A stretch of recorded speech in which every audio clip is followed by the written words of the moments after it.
It is early morning on June 13th, 1944. The sun is still struggling to break through the fog covering the outskirts of London, and in the Waj district, an anti-aircraft battery slowly awakens to another day of vigil. The men, exhausted after weeks of monotony, try to ward off boredom by chatting by the water truck. It has been 2 weeks since the last air raid, and one since the sirens last sounded, coinciding with the Allied landing in Normandy. The city seemed to breathe a sigh of relief, as if the threat of bombing had finally ceased. But among the soldiers there was a silent caution. The command had already warned of strange rumors coming from intelligence. It was said that the Germans were preparing a new type of weapon, a weapon of revenge, unlike anything the world had ever seen. Most of the men laughed at the idea, believing it to be just Nazi propaganda, a tactic to sow fear and confusion. Still, they kept their eyes on the sky. Shortly after 4 in the morning, the sound of sirens cut through the air with violence. The soldiers looked at each other for a moment, the kind of look that mixes doubt and instinct, before running to their post. The familiar noise of artillery mechanisms filled the air. The 40mm anti-aircraft gun came to life, spinning in search of a target. But this time, something was different. Searchlights scanned the sky, and instead of a formation of bombers, they found a single point moving at an impressive speed. The machine gun operator adjusts the sight and tries to track the target. The sound coming from the sky is strange, not the intermittent roar of conventional engines, but a continuous, deep hum, as if the air were vibrating in unison. The men watch in bewilderment as the small light cuts through the clouds, rapidly approaching. The commander orders fire. The cannon fires a rhythmic sequence of explosion, illuminating the horizon with short flashes. But the thing is too fast. None of the shots hit it. For a few seconds everyone is silent, watching the object as it continues in a straight line, indifferent to the rain of projectiles. As it moves away, the reddish glow of its tail becomes more visible. One of the soldiers, confused, shouts, "It's on fire!" But he soon realizes his mistake. It wasn't the aircraft that was on fire, but the machine's own engine. In a few moments the humming begins to fade. Then the sound disappears completely. The silence that follows is almost palpable, a heavy silence. The men exchange apprehensive glances. They have learned during years of war that when the sound stops, it is time to duck. Seconds later, a distant explosion tears through the air. The ground shakes. The detonation comes from Grove Road, less than 2 kilometers from the Tower of London. The men look at each other, still trying to understand what they have seen. There was no pilot, no attack formation, and the impact had been precise, direct. It was no ordinary bomb. The first radio messages confirm it. London has been hit by something that no one can quite describe. Rescue teams rush to the site of the explosion. Where there were once houses and shops, there is now a crater and twisted debris. Among the rubble, British investigators notice pieces of metal with German inscriptions and a structure resembling the body of a small airplane. But there is no cockpit, no seat, no sign of human control. What had hit London was something new. In the hours that followed, reports piled up. British intelligence connected the dots. In recent weeks, they had intercepted German communications about a project called Vergeltungswaffe 1, the revenge weapon number 1. Now they knew what it was. The enemy had created a flying bomb, launched from ramps in northern France, capable of crossing the English Channel on its own, and striking the heart of London with frightening accuracy. The V-1, as it would become known, was the first cruise missile in history. A metal cylinder about 8 meters long, with short wings and a pulse jet engine mounted on top. It was powered by liquid fuel and stabilized by gyroscopes, which allowed it to follow a pre-programmed course to its final destination. When the fuel ran out, the engine stopped, and the bomb went into free fall, detonating on impact. That morning, the newspapers were still trying to confirm the information.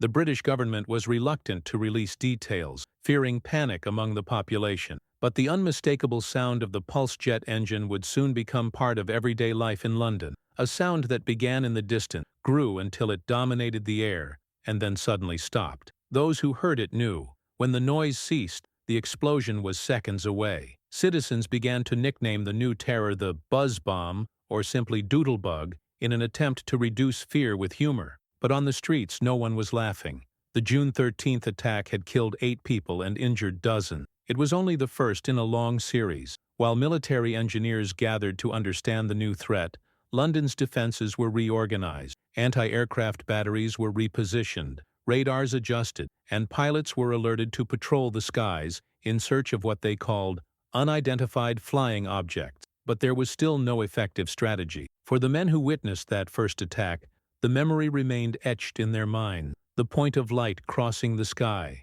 the mechanical sound that seemed to come from all sides, and above all, the moment when the buzzing ceased. Until that moment, Hitler's miracle weapons were believed to be nothing more than a rumor, yet another attempt at Nazi propaganda to maintain the Reich's morale. But what happened that dawn proved otherwise. London had just faced the first autonomous weapon in history. The enemy no longer needed to send pilots or risk lives. Now, the war could be fought from a distance, and the skies over England would never be the same again. In the days that followed, reconnaissance teams would fly over northern France in search of launch pads. Espionage would confirm that dozens of them had been built in secret, camouflaged among forests and fields. Each ramp was capable of firing a flying bomb every hour, day and night, with London as its main target. The metallic sound that echoed that June morning would mark the beginning of a new phase of the conflict, a war fought not only by men, but by machine, a war where danger could be announced not by noise, but by its absence. From that day on, every time the people of London heard the continuous, vibrant sound of the pulse jet engine,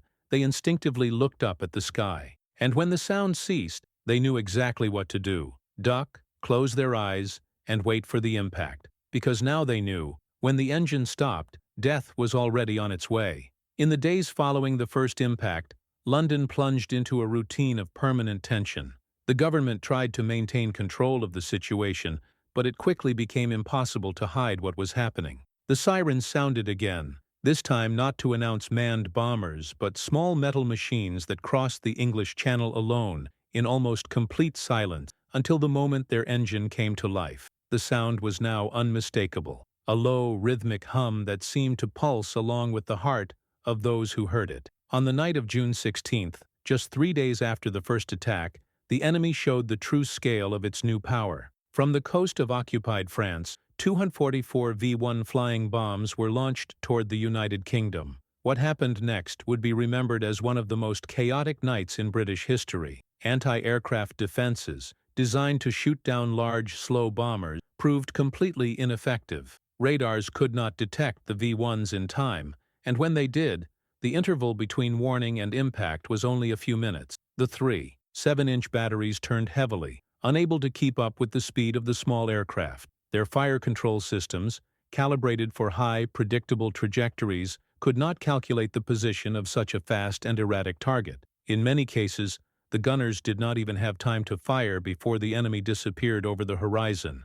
Only the smaller, more agile guns achieved any success, but even then, the hit rate was minimal. That night, only 21 bombs were shot down. The rest crossed the channel unopposed. Reports of explosions spread throughout the region. By dawn, more than 100 detonations had been recorded on British soil, 73 of them in London. The streets were covered with rubble, smoke, and broken glass. Entire houses disappeared, and craters opened up in the middle of avenues. Rescue teams could barely respond to all the calls. The entire country understood that the war had changed. The British Air Force tried to react immediately. Fighters were sent to southern England to intercept the bombs before they reached the city. But hunting a V-1 was not like facing a regular plane. Radars had difficulty tracking such a small target flying so low. Pilots received coordinates late, and when they finally spotted the enemy, they had very little time to act. The first interceptions were frustrating. The Merlin-powered Spitfires, the pride of British aviation, simply weren't fast enough.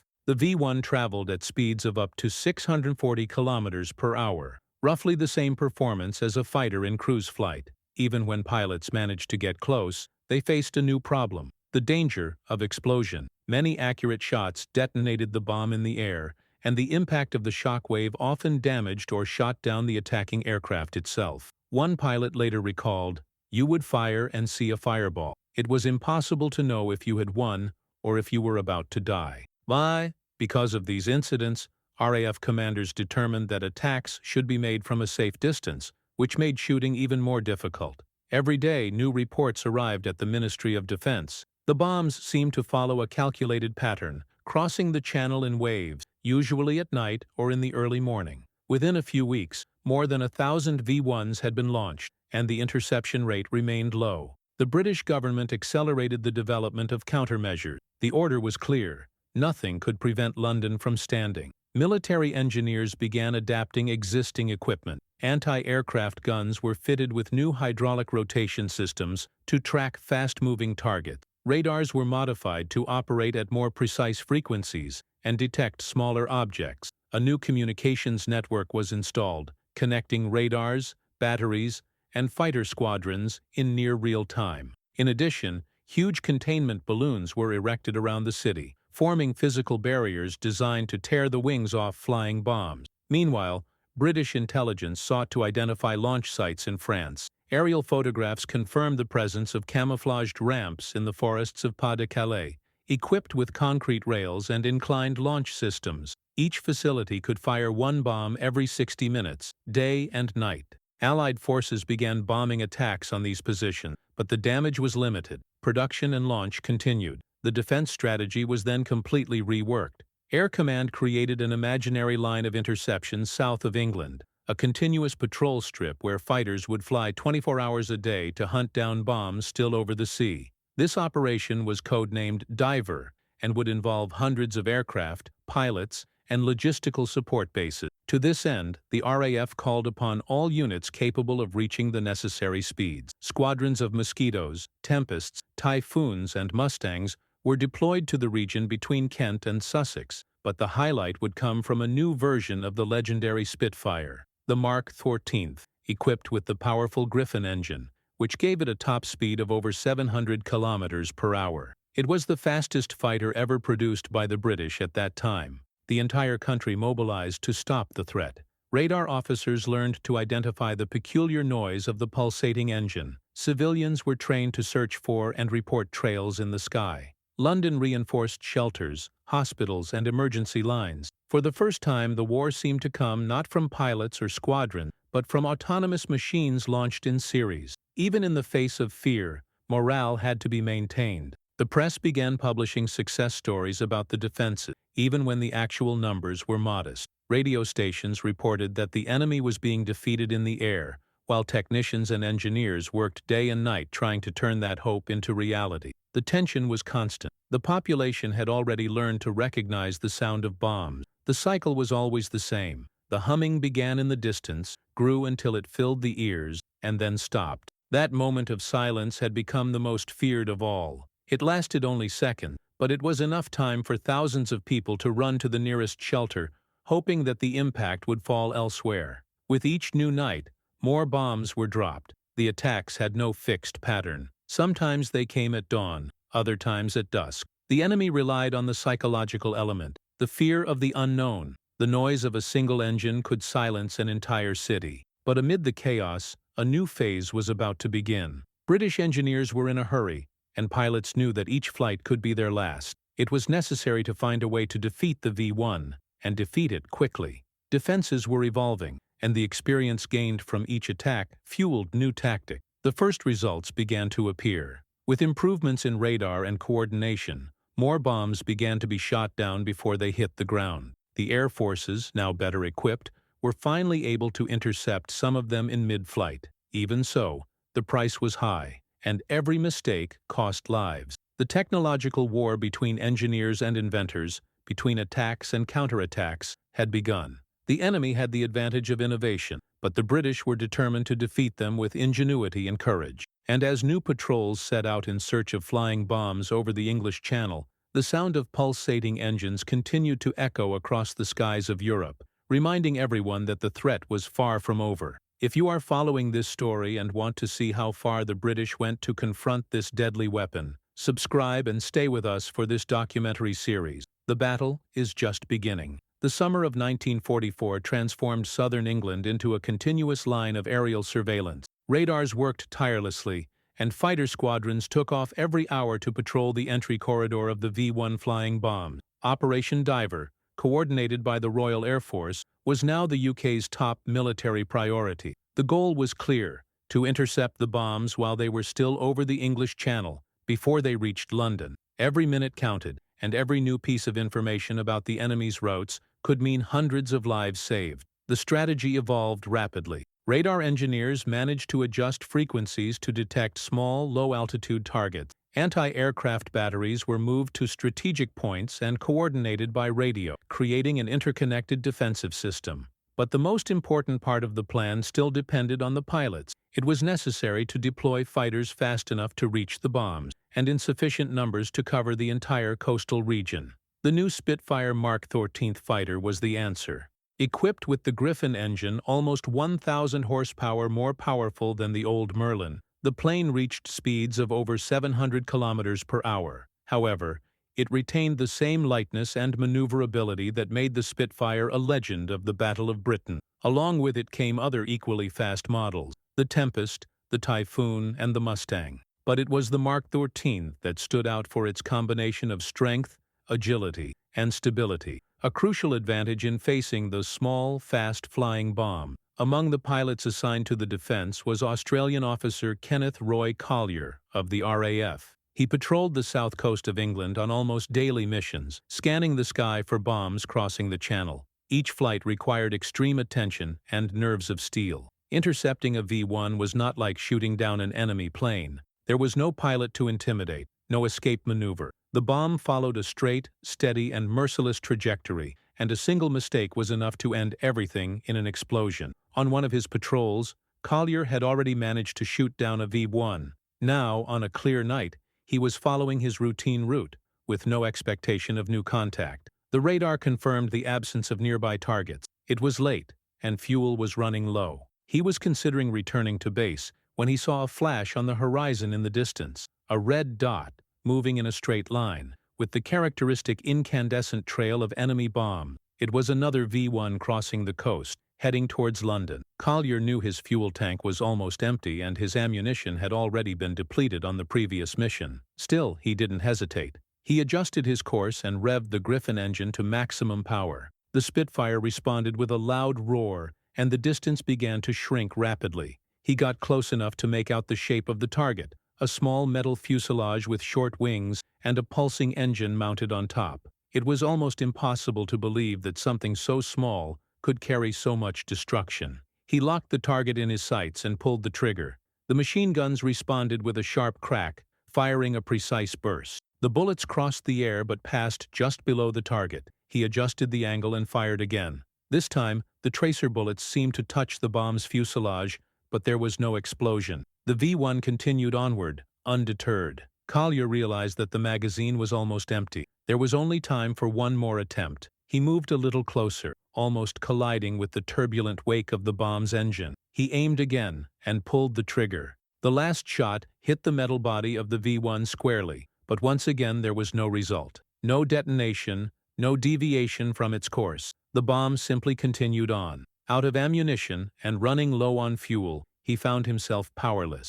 For a few seconds, he kept his plane parallel to the bomb, watching it follow its course. The hum of the pulsating engine filled the cockpit, vibrating like a constant reminder of the threat. Collier would later report that he felt a strange sense of frustration at seeing the enemy escape unpunished. But as he watched the bomb's body, something caught his attention. He noticed the slight movement of the rear stabilizer, continuously correcting the trajectory. The machine stayed on course thanks to a system of gyroscopes and mechanical actuators, advanced technology for the time. It was then that he had an idea. He decided to try something that no combat manual would ever recommend. He reduced engine power and began to align the Spitfire alongside the bomb. The distance between the wings decreased to a few meters. Any mistake would mean a collision. Slowly, he positioned the tip of the Spitfire's wing under the V-1's right wing. He maintained stability for a few seconds, taking a deep breath. Then, with a slight movement of the stick, he raised the wing.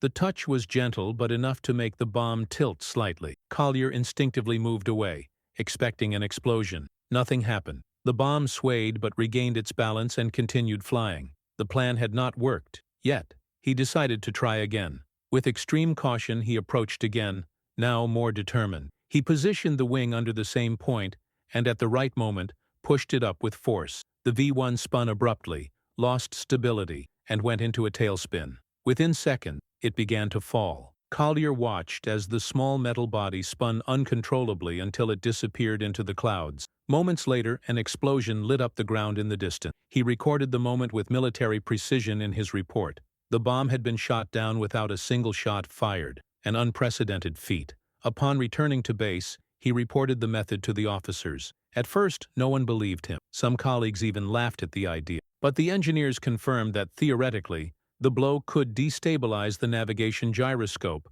causing the bomb to lose control. What seemed like a desperate gesture proved, in practice, to be a viable tactic. In the following days, other pilots began to test the method. Some used direct contact with their wings, others created variations, such as using the airflow from their propellers to push the bomb aside. The results were surprising. Several V-1s were shot down without firing a shot, saving ammunition and avoiding the risk of mid-air explosion. The new technique quickly spread among the squadrons and became adopted as an alternative procedure in critical situations. Meanwhile, intelligence reports confirmed that the volume of attacks remained high, but the interception rate was finally beginning to rise. Anti-aircraft defenses, now integrated with radar and air command, operated with unprecedented efficiency. Cities still suffered attacks, but the number of bombs reaching their targets decreased each week. Kenneth Collier continued to fly interception missions until the end of the summer. His improvised idea helped change the way pilots dealt with flying bombs. The RAF command officially recognized his initiative, and the method was standardized in emergency training. Even so, the danger had not passed. The enemy still maintained active ramps in France, and night attacks continued to terrorize the population.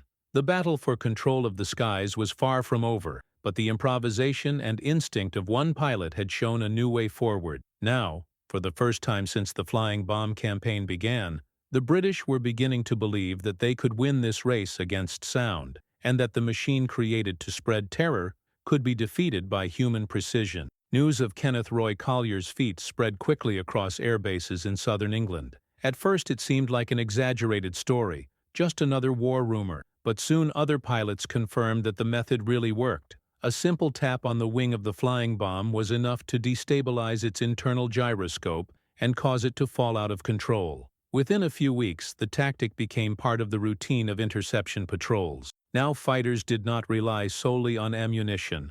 They had another way to fight. The RAF command officially recognized the technique and began instructing pilots on how to perform the maneuver safely. It was necessary to approach from the side, align the plane with the V-1 and, with pinpoint accuracy, lightly touch its wing, pushing it up just enough to force the bomb to turn. If the touch was too strong, the risk of collision was high. If it was too weak, the bomb would just sway and resume flight. It required coolness, coordination, and absolute control of the aircraft. Combat reports showed that over the following weeks, dozens of bombs were shot down in this way. Pilots of Spitfires, Tempests, and even the new Gloster Meteor jet fighters began to replicate the technique. The Meteor, the first British jet fighter in service, still suffered from mechanical failures and limited flight time, but it was fast enough to easily catch up with enemy bombs. On one such mission, pilot Dixie Dean reported using the Meteor's wing to knock down a V-1 after his machine guns jammed,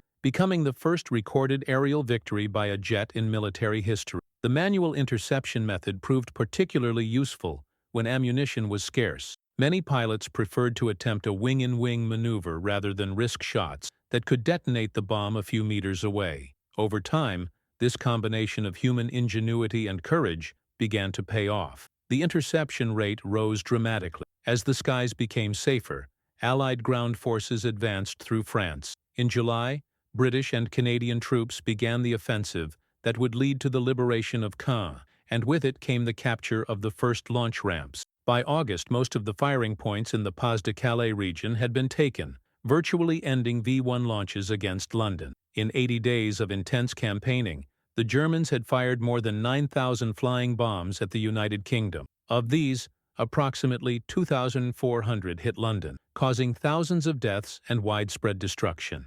However, about 4,000 V-1s were shot down in the air, a feat that was only possible thanks to the rapid adaptation of British forces and collaboration between engineers, gunners, and pilots. Even after the end of the V-1s, the enemy did not give up. A new threat was about to emerge. The V-2, a ballistic rocket that traveled at supersonic speeds and could not be intercepted.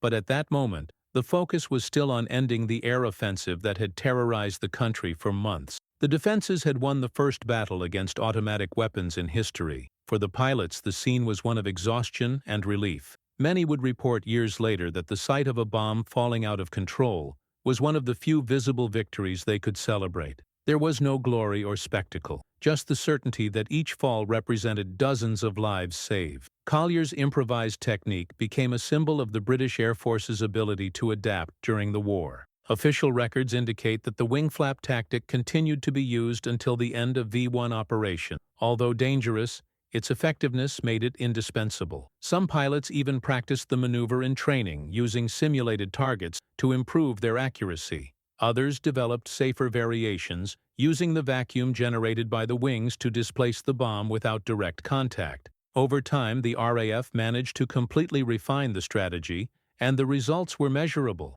The destruction rate of flying bombs rose from less than 10% in the early days to almost 70% in the final weeks of the campaign. In British newspapers, the public began to read about the tippers, the pilots who dropped bombs with their wings. The articles described the feat with a mixture of disbelief and pride. The population, which had previously feared the sound of the V-1 engine, now heard the pilots' stories and began to see the possibility of victory. Radio broadcasts and government information films highlighted the joint efforts of the air and anti-aircraft forces. The war was still far from over, but the immediate threat had been contained. The victory over the flying bombs showed the power of Allied improvisation at a time when no solution seemed possible. And even after the war, the episode would continue to be remembered in military and historical circles as the beginning of a new era, the era of automated warfare. The V-1, the first autonomous long-range weapon in history, had changed the way armies thought about combat. But it had also revealed something that no machine could replace: the human ability to adapt quickly under pressure. From that point on, every technological innovation in warfare would be accompanied by an equivalent race to develop methods of defense. In the years that followed, British forces continued to study the interception records. The lessons learned from the V-1 attacks would form the basis for the development of radar, missile systems, and air defense protocols that would shape the coming decades. The operations of 1944 showed that even in the face of an unknown threat, the answer could come from the keen observation and courage of those in the air. The flying bomb attacks officially ended in September 1944, when the Allies took the last active launch sites in northern France. But the scars in London remained visible for a long time. Thousands of buildings had been destroyed, and entire neighborhoods would need to be rebuilt. Still, the defensive victory marked a turning point in the air war and proved that British resistance was far from exhausted. If you've watched this far, it's impossible not to imagine how many lives could have been different if this new weapon had been discovered earlier or if the defense had not reacted in time. Leave a comment. What do you think could have changed in this episode of the war if the German plan had been discovered earlier? Like the video, share it, and subscribe to the channel. This helps us continue to produce documentaries with the same level of research and historical accuracy that you have just seen.